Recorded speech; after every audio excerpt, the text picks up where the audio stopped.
അതൊരു ആരാധന വസ്തുവല്ല. ഞാനൊരു കാര്യം ചോദിക്കട്ടെ, ആരാധന വസ്തുവല്ല, ഓക്കെ ശരി. പക്ഷെ അതിന്റെ താഴെ ജനങ്ങൾ പൈസ കൊണ്ടിടുന്നതിന് വേണ്ടിയാ? അത് ഞാൻ അറിയില്ല. ആ മറുപടി കൃത്യമായ മറുപടി. താങ്കൾ എനിക്ക് സ്നേഹമുണ്ട്. നിങ്ങളൊരു കാര്യം എനിക്ക് പറയാം. ഞാൻ പറയട്ടെ, താങ്കൾ വ്യക്തിപരമായിട്ട് ഒരു നിഷ്കളങ്കന എനിക്ക് നന്നായിട്ട് അറിയാം. താങ്കൾ ഒരു പാവമാണ്, നിഷ്കളങ്കന. പക്ഷെ വേറെ കാര്യമുണ്ട്, താങ്കളെ ആ നിഷ്കളങ്കതയെ സമൂഹത്തിൽ അത് നമ്മൾ കച്ചവടമാക്കരുത്. വളരെ സ്നേഹത്തെ പറയാം, അത് കച്ചവടമാക്കരുത്. താങ്കൾ ജനങ്ങൾക്ക് ഈ കൊടിമരത്തിന്റെ താഴെയൊക്കെ പൈസ കൊണ്ടിടുന്നത് എന്ത് പുണ്യമാണ്? ഈ ഒരു ഞാനത് 8 കഴിഞ്ഞ ശേഷം കണ്ടത്. ഞാൻ 8 ശേഷം കണ്ടത്. ഞാൻ നോമ്പ് നോച്ചിട്ടാ പറയുന്നത്. ഞാനത് ജനങ്ങൾ ആരാധിക്കുന്നില്ല എന്ന് ഞാൻ പ്രത്യേകം പറഞ്ഞു എന്ന് പറഞ്ഞത് ഒരു മിനിറ്റ്. ഞാനതില് ആരോടും പൈസ ഇടാൻ പറഞ്ഞിട്ടില്ല. അതിലിപ്പോ ഞങ്ങൾ മറ്റൊരു മണല് നടക്കാൻ നിൽക്കുകയാണ്. പൈസ ഇടാൻ പറഞ്ഞില്ലല്ലോ. ആ ഇട്ട പൈസ തിരിച്ചു കൊടുത്തായിരുന്നു അവർക്ക്. ആയിക്കോട്ടെ. പിന്നെ പൈസ ഇടരുന്ന് പറഞ്ഞു, പക്ഷെ ഇട്ട പൈസ തിരിച്ചു കൊടുത്തോ? ഇല്ല. എന്തുകൊണ്ടാ? ലക്ഷ്യം അത് തന്നെയാണ്. ലക്ഷ്യപ്രാപ്തി എന്നുള്ളത് അവിടെ പൈസ വീണമെന്നുള്ളതാണ്. ഇല്ലെങ്കിൽ തങ്ങളെ ഇടുന്ന സമയത്ത് തടയണ്ടേ? ഇത്രയും പൈസ ഇത് പ്രവാസ ലോകത്ത് പാവപ്പെട്ട മുഅ്മിനീങ്ങൾ പൊന്നു തങ്ങളെ കഷ്ടപ്പെടുന്ന വിയർപ്പൊഴുക്കുന്ന പൈസ പറയുന്നത്. അല്ല, അതൊന്നും എനിക്ക് പ്രശ്നമില്ല. കാരണം അബീബായ മുത്തനബിക്ക് തെറി കേട്ടിട്ടില്ല. അപ്പൊ അതുകൊണ്ട് ഉസ്താദ് തെറി കേട്ടത് എന്തിനാണെന്ന് മനസ്സിലാക്കുക, നമ്മൾ കേൾക്കുന്നത് എന്തിനാണെന്ന് മനസ്സിലാക്കുക. ഞങ്ങൾ അതിനോട് ഉപമിക്കരുത്. മൂസാ നബിയും ചന്ദ്രാപ്പനും മൂസാക്കായും രണ്ടാണ്, അത് മനസ്സിലാക്കണം. ചന്ദ്രാപ്പനും മൂസാക്കാനെ മൂസാ നബിയോട് ഉപമിക്കരുത്. തങ്ങളുടെ ബഹുമാനോട് സ്നേഹമുണ്ട്. നിങ്ങൾ എനിക്ക് ഇഷ്ടം തന്നെയാണ്, മനസ്സിലായ. അബ്ദുസത്താർ എന്ന് പറഞ്ഞിട്ട് ഒരാള് കണ്ണൂരിൽ കിഡ്നി രോഗമായിട്ട് ഒരു ദിവസം 3 ഡയാലിസിസ് ഒന്നിച്ച് ചെയ്യേണ്ടി വന്നതാണ്. ഇനി ചെയ്യണ്ട. ആമീൻ. അദ്ദേഹത്തെ ശിഫിയാക്കി കൊടുക്കണം. ഒന്നും വേണ്ട, ഒന്നും വേണ്ട, ഒന്നും വേണ്ട, ഒന്നും വേണ്ട, ഒന്നും വേണ്ട, ഒന്നും വേണ്ട. വേണ്ടാതെ എപ്പോഴും പറഞ്ഞല്ല ഡോക്ടർ, വേണ്ടാതെ എപ്പോഴും പറഞ്ഞല്ല ഡോക്ടർ. അൽഹംദുലില്ലാ. 313 തന്നെ നമുക്ക് പറയാനുള്ളൂ. ആരാണ് 313 ഉറുപ്പിക ഞാൻ തരാം? അൽഹംദുലില്ലാ. ഇവർക്ക് ആ പേരക്ക കുടിക്കും, ഒരു പേരക്ക.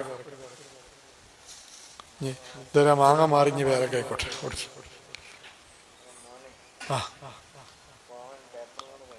ഒക്കെ റെഡി ആവട്ടെ. അള്ളാഹു പേപ്പറൊക്കെ റെഡി ആവേണ്ട, അള്ളാഹു റെഡിയാക്കി കൊടുക്കട്ടെ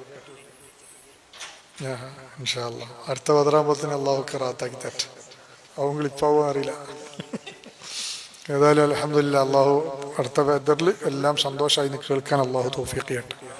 ഞാൻ അടുത്ത 313 ഓടിക്കി. ഇതാ ഇതിലെന്താ ഓടിക്കി, ഇതിലെന്താ ആകെ പറല് ഹലുവ, അത് അപ്പുറത്തുള്ള ഓടിക്കി. ഇനി എന്താ ഇവിടെ? ഇവിടെ ഉണ്ട് ബിസ്ക്കറ്റും പാക്കറ്റ് കൊടുക്കി. 313 ബിസ്ക്കറ്റ്, വല്ലാത്ത ബിസ്ക്കറ്റ്. ഞാനുള്ളത് 313. അതാ അസീസാക്കന്റെ മോൻ പഠിക്കും. പിന്നെ ആരാ? ഞാറുണ്ടോ? ഒറ്റൊന്നും കൂടെ ഉണ്ട്. മതി. അള്ളാഹു കബൂലാക്കട്ടെ. ഇനി നമുക്ക് 100 റുപ്യ ആക്കാം. 100 റുപ്യ തരാൻ പറ്റുന്നവർക്ക് ഒരു ടിഷ്യൂ കോഴിമുട്ടി കൊടുക്കുമ്പോൾ ഒരാൾ കൂടെ കൂടി കൊടുക്കി. 100 റുപ്യൻ്റെ കോഴിമുട്ട, വല്ലാത്ത കോഴിമുട്ടയാണ്. അമേരിക്കയിൽ നിന്ന് വന്നാന്ന് പറയാൻ കണ്ടെങ്കിൽ 100 റുപ്യ കൊടുത്ത് വാങ്ങിക്കോളി. അതാ ഷബീറിന് കൊടുക്കി. നാടൻ കോഴിമുട്ടാണല്ലേ. കൊടുക്കി ഞാർക്ക് വേണ്ടി ഞാൻ കുടിക്കും സ്പീഡാക്കി. മരിച്ചുപോയവരുടെ പേരിൽ ഒരു ഫാത്തിഹ അപ്പത്തിന് പറ്റിയതൊക്കെ വാങ്ങിക്കോളി. അത് തീരുന്നവരുണ്ടാവും. അൽ ഫാത്തിഹ. ഞാനൊരു ദിവസം മെഡിക്കൽ കോളേജിൽ ഒരു രോഗിയുടെ കൂടെ നിൽക്കുന്ന സമയത്ത് അവിടുത്തെ ശൈഖുനായുടെ കുടുംബത്തിൽപ്പെട്ട പ്രായമുള്ള ഒരു ഉമ്മ എന്നോട് പറഞ്ഞു, മോനെ, ഇങ്ങനെ നടക്കുന്നതിനിടയിൽ ഒരു ദിവസം എന്റെ വീട്ടിൽ കയറി വന്ന് എന്നോട് പറഞ്ഞു, മുട്ട വേണം. ഞാൻ പറഞ്ഞു, ഇവിടെ പൂവൻ കോഴിയേ ഉള്ളൂ, പെടക്കോഴിയില്ല. ഞാൻ പറഞ്ഞു, ഇവിടെ പൂവൻ കോഴിയേ ഉള്ളൂ, പെടക്കോഴിയില്ല, പിടിച്ചു മൂടിക്കോളൂ എന്ന് പറഞ്ഞു. ഞാൻ മോനെ അവിടെ നിന്ന് പറഞ്ഞതല്ലേ എന്ന് മനസ്സിലാക്കി പിടിച്ചു മൂടി. അല്പം കഴിയുമ്പോൾ പൂവൻ കോഴി മുട്ടയിട്ടിരിക്കുന്നു. പൂവങ്കോയി മുട്ടയിട്ടിരിക്കുന്നു.